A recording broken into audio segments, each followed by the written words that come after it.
June couldn't sleep that night. His world was in danger, and he was just one person against a galaxy of powers. "I need allies," he told Tahoe the next morning. "What kind of allies?" Tahoe asked. "Other species who are treated like us, other limited potential worlds." They started small. They invited Vox to study with them. Then Vox brought a friend from the crystal people called the Luxi. Their bodies looked like walking diamonds, and they spoke in musical tones. Soon, their study group grew. They met in Professor Kelnar's lab after hours, where the security cameras were always turned off. "My world has been stuck at the same level for 500 years, said a small furry being named Rill. "The Confederation won't let us build our own ships." "My people can read emotions," said Mara, who looked almost human except for her purple skin. "They use us as living lie detectors, but won't let us on the council." One day, a new human arrived at their meeting. He was tall with serious eyes. "This is Tianwu," Jin'ei said. "He just transferred here. He's the best human mathematician alive." "Why are you helping us?" June asked him. "I saw the files," Tianwu said simply. "Earth deserves better." Their group now had members from 7 different limited potential species. They started sharing knowledge that the Confederation kept from them. The Luxi taught them about crystal energy. Vox's people knew secrets about water and pressure. Mara's people understood emotions and brains in ways humans never had. And humans shared their way of seeing problems from new angles. Together, they solved puzzles that none could solve alone. Professor Kelnar watched them with quiet pride. One evening, the professor locked the lab door and joined their circle. "What I am about to do could cost me everything," Kelnar said, pulling out a small device. "These are files from the restricted archives. They show how the Confederation has blocked advances from your worlds for centuries." The device showed images of amazing inventions that were never allowed to spread. "Why help us?" June asked. "You're from a high-level species." "Because the galaxy is dying," Kelnar said simply. "Not physically, but in spirit. We don't grow anymore. We don't change. The same thinking for thousands of years." The professor looked at each of them. "But you, all of you from the limited worlds, you still have fire. You still dream. You still try new things. What can we do?" Vox asked, body glowing dim blue with worry. Kelnar smiled. "There is a way to change everything. The Centennial Challenge is coming. For the first time, I think an outsider might win." "What's that?" June asked. "Your chance," Kelnar said, "to make the galaxies kneel. Test it." Sunwoo's face turned dark gray with anger. "That's not part of the challenge." "Rules change," Vexlar said calmly. "The Council has agreed. Both final solutions will be tested in real space. The star's collapse is happening now." The room exploded with talk. Test designs on a real crisis. It had never been done before. Later that night, as June prepared for the test, a message came. "Meet me at the old observatory. Come alone." It was from Vexlar. The observatory sat at the highest point of the academy. Stars filled the view from every window. Vexlar stood alone in the center. "You wanted to see me?" June asked. "Do you know why I chose you, Jum Kim?" Vexlar's 4 eyes fixed on him. "You said my brain had unusual patterns." That was true, but not the whole truth. Vexlar touched a panel. A hidden door opened in the wall. "Come." Inside was a small room filled with pictures of different beings. Some looked partly human. Others were completely alien. "Who are they?" June asked. "Champions, one from each world I have visited in the last 300 years. June stared. 300. "How old are you?" "Old enough to see the Confederation grow stale." Vexlar pointed to the images. "These were all like you, from worlds labeled as limited potential. All showed signs of thinking differently." "What happened to them?" "Most failed. Some succeeded in small ways. None changed the system." Vexlar's voice grew sad. I belong to a secret group that believes the Confederation is dying. We need new blood, new ideas. So I'm just another experiment. June felt angry. No, you are the first to get this far. Vexlar touched June's shoulder. Your neural patterns are special, even for a human. You balance logic and creativity perfectly. Suddenly, alarms blared through the academy. Security breach in Sector 7, a voice announced. All students return to quarters. They're shutting down your test, Vexlar said quickly.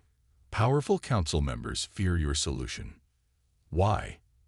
Because if it works, it proves everything they've done is wrong. It proves that limited worlds have value. It would change the balance of power. The door burst open. Professor Kellnar rushed in. They're seizing the lab, the professor shouted. They say the human plan violates safety codes. Go. Vexlar pushed June toward a small door. Your team is waiting at Launch Bay 3. The test components are already loaded. But the Council cannot stop you if you're already in space. Vexlar's 4 eyes blinked rapidly. I will delay them. Professor Kellnar will help you. As they ran through secret passages, June asked, will you lose your position for helping us? Kellnar smiled sadly. Some things matter more than positions. Jun Kim. Sometimes you must break rules to fix broken systems. 3 weeks passed. June failed every test. Numbers that made no sense. Science that seemed like magic. History of wars fought before humans stood on 2 legs. His head hurt all the time. After another bad day, Jun sat alone in the academy's giant food hall. The other students stayed far from his table, as if being human might be catching. A woman approached. She had black hair and kind eyes. You look lost, she said in Korean. I am lost, Jun admitted. I don't belong here. I felt the same way when I first came. She sat down. I'm Jin-ae. I work as a translator here. You're human, Jun said, too loudly. Several alien students turned to stare. 1 of 5 in the whole academy, Jin-ae said. Not all of us are students. I won't be a student much longer. I can't pass any tests. Jin-ae smiled. Maybe you're taking the wrong tests. She led him to a large room filled with strange machines. This is the practical lab. Most aliens hate it. They prefer theory. What do we do here? Jun asked. Fix things, build things, solve real problems, not just math. For the first time in weeks, Jun felt at home. Machines were something he understood. The next day, his class faced a challenge. Professor Kellnar, a tall being with skin like gold, showed them a broken star drive. Fix this, the professor said. You have 1 hour. The alien students began writing complex equations. They argued about theories. They drew diagrams in the air. Jun simply looked at the machine. He walked around it. He touched it. Something felt wrong in the main gear. Without thinking, he grabbed his tools and opened the drive's heart. Inside, he found a simple problem. A misaligned power core. On Earth, he had fixed similar issues in old car engines. He adjusted it, closed the panel, and turned the machine on. It hummed to life. The room went silent. Professor Kellnar walked over slowly. How did you do that? The professor asked. Jun shrugged. I felt what was wrong. You felt it. An alien student with 6 eyes laughed. Primitive instinct is not science. Professor Kellnar raised a hand for silence. Interesting. While you all debated theory, this human solved the problem. After class, the professor asked Jun to stay.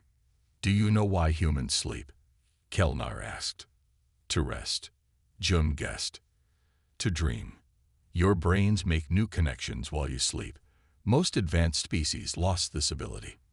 They know more, but think in straight lines. Kellnar touched Jun's head gently. Your disadvantages may be your greatest strength. Your emotions, your dreams, your need to touch and feel. These things we thought made humans weak. What things? June asked. The very things that might save us all, Kellner said. Come to my lab tomorrow. I want to see what else a human mind can do. The innovation tournament begins tomorrow, Tahoe told June over breakfast. Every student must join. What is it? June asked. Teams solve a big problem. Winners get respect and better classes. June pushed his food around. It looked like blue eggs but tasted like metal. No one will pick us for their team. We can team up together, Tahoe said. We need one more member, though. Teams must have 3. As they talked, a jellyfish-like creature floated to their table. It had clear skin, and you could see its organs inside. I am Vox, it spoke through a small box at its center. No one will accept me on their team. May I join yours? Why won't they accept you? June asked. My species is considered emotional. Like humans. Vox's body turned slightly pink. They say we think too much with our feelings. June smiled. Then you're perfect for our team. That afternoon, all teams gathered in the Great Hall. Headmaster Vexlar announced the challenge. You must create a stable wormhole using only the materials provided. It must use minimal energy and last for at least 10 minutes. The alien teams rushed to grab equipment. June's team waited until they could reach the leftovers. This is hopeless, Tahoe said, looking at their pile of parts. The Arcturus team has much better equipment. June looked at the Arcturus team. Their leader, Sun Wukang, had gray skin and eyes that glowed. Sun Wu caught June looking and made a rude gesture. Who is that? June asked. Sun Wu, top student, hates humans, says we don't deserve to be here. June watched how all the teams worked. They used complex math. They built huge energy collectors. Everything was big and used lots of power. I have an idea, June said suddenly. On Earth, we have a simple rule. Things that spin want to keep spinning. Conservation of angular momentum, Tahoe translated. Yes, what if we make our wormhole spin? It might stay open with less energy. Vox's body turned bright yellow. That could work. My people use spinning currents in our deep-sea cities. They built a small device that looked simple compared to the others. When the testing began, the alien teams created impressive wormholes, but they flickered and used massive energy. When June's turn came, their little spinner hummed quietly. The wormhole that opened was small but perfect. It used almost no energy and stayed open well past the 10-minute mark. The hall went silent. Impossible, Sun Wu hissed. They cheated. Headmaster Vexlar examined their device. Not cheating. Simply unexpected thinking. He raised his voice. The winners are Team Earth. As they accepted their victory, June noticed something new in the eyes of the alien students. It wasn't respect yet, but it was something close to curiosity. Maybe, Vox whispered, its body now bright blue with excitement. They will finally see what we can do. After their victory, things changed. Some students still avoided June, but others watched him with new eyes. June was now allowed in advanced classes. Professor Kellner gave him special projects. One evening, Jin A came to June's room. Her face was worried. I need to show you something, she whispered. Follow me, but act normal. She led him through parts of the academy he had never seen. They went down empty halls and through doors that looked like walls. Finally, they reached a small room filled with glowing screens. What is this place? June asked. The True Records, Jin A said. I work as a translator, so I have access. Look at this. She touched a screen. Words and pictures appeared. The Galactic Confederation isn't just a school group, she explained. They control who gets what across thousands of worlds. They decide which species can have which technologies. And Earth. What about us? Jin A pointed to a symbol on the screen. Earth is marked as limited development potential. That means they will never let humans advance beyond a certain point. June felt cold. Why? We're still learning. That's why I brought you here. Look. She showed him another screen. These are brain scans from your tests. Humans have patterns the Confederation has never seen before. We solve problems in ways their computers can't predict. Is that good? It scares them. Jin A's voice dropped lower. Some think humans should be controlled. Others think we should be studied and used. The door suddenly slid open. June and Jin A froze. Headmaster Vexlar stood there with 2 guards. Interesting, Vexlar said. The humans found our library. Jin A stepped forward. Sir, I can explain. No need. Vexlar waved the guards away. I wanted him to find this place, eventually. June stared. You wanted me to know. There are different opinions in the Confederation. Vexlar moved to the screens. Some of us believe the old ways are failing. We need new thinking. And humans have new thinking. Perhaps your species is young, but interesting. Vexlar touched a screen. A picture of Earth appeared. But others see you as a threat. They want to keep Earth weak. Who? June demanded. Powerful members, like those from the Arcturus Collective. Vexlar's 4 eyes blinked slowly. Your victory upset them. They fear what might happen if humans join the council. What council? The group that rules everything, Jin A explained. The ones who decide which worlds live or die. Vexlar's voice turned hard. Be careful who you trust, human. Not everyone wants you to succeed here. And if you fail, your whole world might pay the price. The big ship came out of nowhere. One day, the skies above Earth were normal. The next day, a massive alien vessel hung in orbit, its metal skin shining like a new coin. Panic spread across Earth. Some people hid. Others watched the sky. World leaders tried to talk to the ship. Jung Kim didn't care much about any of this. He had engines to fix. At 23, he was the best mechanic in his small shop in Busan. He never went to college, but he could fix anything with moving parts. His hands were always dirty with oil, but his mind was always clean and sharp.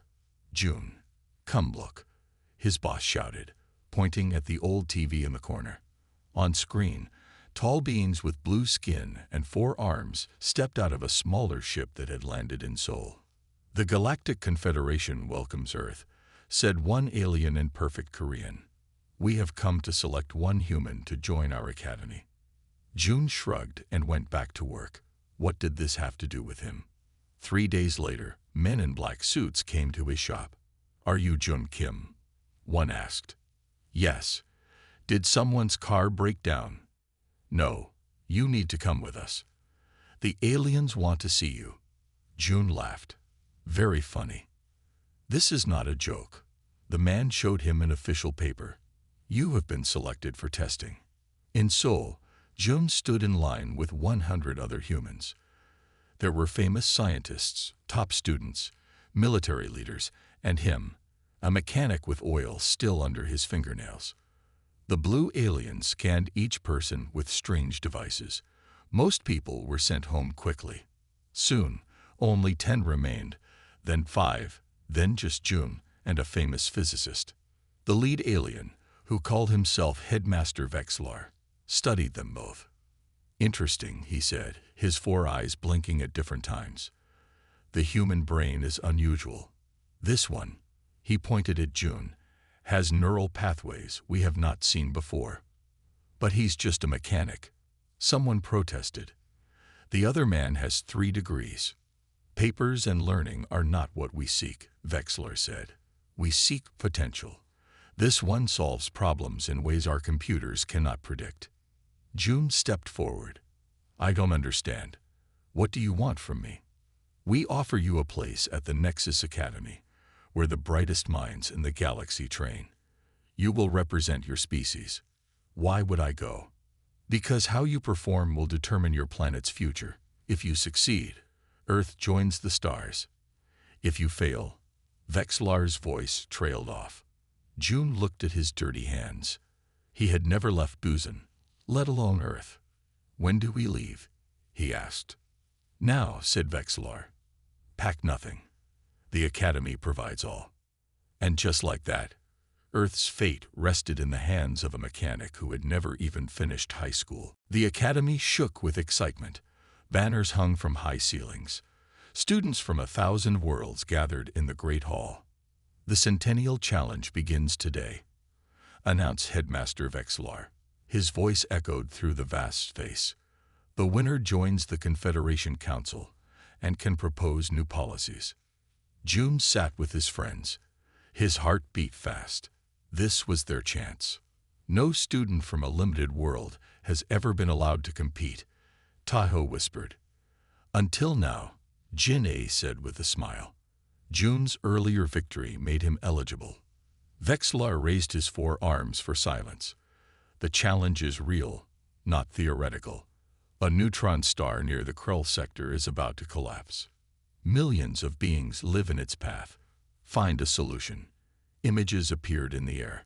A dying star pulsed angry red. Planets circled it. Cities filled with life. "You have 1 week," Vexlar finished. "Begin." Teams rushed away to work. June gathered his alliance in Kelinar's lab. "The traditional approach is evacuation or shields," Hanmu explained, drawing numbers in the air. "Both require massive resources, and both will sacrifice the outer worlds," Mara added. "The ones where our kinds live."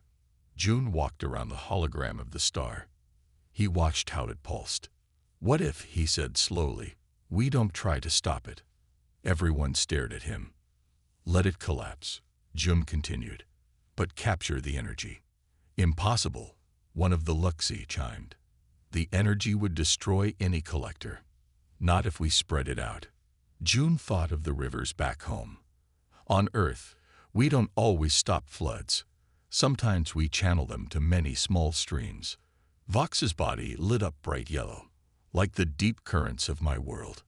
We don't fight the pressure, we direct it." For 6 days they worked without sleep. Each species contributed something unique. The Luxi knew about energy crystals. Vox's people understood flow patterns. Mara's kind added emotional harmony to the mathematics, something no computer could do. Humans added the final touch, what June called beautiful imperfection. "Perfect systems break when something unexpected happens," he explained. "Small imperfections allow for adaptation." On the 7th day, all teams presented their solutions. Most followed the same pattern: massive shields or huge evacuation fleets. Sun Wukang, the Arcturus student, presented last before June. His plan was impressive: a shield network that would save the inner worlds. "Some outer planets would be lost," he admitted, "but they are mostly primitive worlds of limited value." June's team went last. They showed a network of small collectors that would surround the star like a web. "Instead of fighting the collapse," June explained, "we dance with it. We channel its power into these collectors, which feed energy to all worlds in the sector." The room fell silent. "Theoretical at best," Sunwoo sneered. "It would never work in practice." Headmaster Vexlar studied their design. "Then perhaps," he said, "we should test it." The trip through space made June sick. The alien ship moved faster than light, bending space in ways his body did not like. When they finally stopped, June's first view of the Nexus Academy took his breath away. It was not a building. It was a whole world. A giant ring circled a bright blue star. The ring had cities, forests, and oceans all along its inner surface. Lights from 1,000,000 windows made it look like a jeweled necklace in space. "This is where I will study?" June asked. Vexlar's 4 eyes blinked. "If you survive the first month." The small ship landed in a huge bay where hundreds of strange vessels sat. June saw his first glimpse of the galaxy's many peoples. Some had 6 legs. Others floated like gas clouds. One group looked like walking trees. "They're all so different," June said. "And all far more advanced than humans," Vexlar said. "Remember that." A tall being with scales approached. "Another Earth pet. How quaint. Put it with the other one. June felt his face grow hot. I am not a pet. The being laughed, a sound like breaking glass. It speaks. How charming. Vexlar led June through wide halls with ceilings so high they disappeared into mist. Strange symbols flowed across the walls. The air smelled like metal and flowers. They stopped at a door. Your quarters. Your guide is inside. The door slid open to reveal a small room with 2 beds. On one sat a young man reading from a floating screen of light. Tahoe Park, Vexler said. Show this new human how things work. Try to keep him alive longer than the last one. The door closed, leaving the 2 humans alone. Last one? June asked. Tahoe looked up. His face was tired, his eyes old for someone so young. 3 humans came before you. 1 went home. 2 died trying to prove humans belong here. Died? How? Brain overload during tests, or maybe they killed themselves. It's hard here for us. Tahoe stood and offered his hand. I'm the only one left. Been here 2 years. June shook his hand. Why is it so hard? Because humans are jokes to them. We sleep. We feel. We can't do math in 10 dimensions. We don't live for thousands of years. Tahoe pointed to the window where strange stars filled the sky. Out there are beings who think killing our whole planet would be no different than stepping on ants. Then why am I here? That's what I want to know. Tahoe handed him a small device. This translates for you. Don't lose it. Classes start tomorrow. They'll test you until you break. I won't break, June said. Tahoe's laugh was bitter. Everyone breaks here. The question is, what will you become when you put yourself back together? The small ship raced through space. June, Tahoe, Jinai, Hyunwoo, and representatives from 6 other species crowded inside. Through the windows, they saw the angry red glow of the dying neutron star. Sunwoo's team is ahead of us, Vox said, body pulsing with worry purple light. They're setting up their shields. On the ship's screen, they watched the Arcturus team place huge shield generators around the inner planets. The outer worlds, where the limited potential species lived, had no protection. We don't have much time, Hyunwoo said, checking his numbers. The star will collapse in 20 minutes. They worked fast, placing their small collectors in a web around the entire star. Each device was simple, but together they formed something powerful. Sunwoo's team is hailing us, Jin-A said. Sunwoo's gray face appeared on their screen. Stop this foolishness. Your primitive technology will fail, and millions will die. Not primitive, Jun replied calmly. Just different. As the last collector locked into place, the neutron star began to pulse faster. Its surface cracked. Energy poured out. Sunwoo's shields activated, glowing bright blue around the inner worlds. But the energy was too much. One by one, the shields began to fail. It's too powerful, Sunwoo shouted. Retreat to safe distance. But June's team stayed. They activated their collection network. As the star finally collapsed, its massive energy rushed outward. But instead of destroying everything, the energy flowed into the collectors. The web of devices glowed brighter and brighter. For a moment, June feared they would break. Then the network stabilized, channeling the power through safe paths to all worlds in the sector. Every planet, from the richest inner worlds to the poorest outer ones, received energy. Cities that had been dark for centuries lit up. The screens on their ship showed people of all species looking up in wonder as their skies filled with beautiful light. Back at the academy, the great hall was silent as everyone watched. The images showed clearly. The human plan had worked perfectly. 1 week later, Jum stood before the Confederation Council. Vexlar and Kellener stood beside him, along with representatives from all the limited potential worlds. For too long, we have divided the galaxy into worthy and unworthy species, Jun said. Today that changes.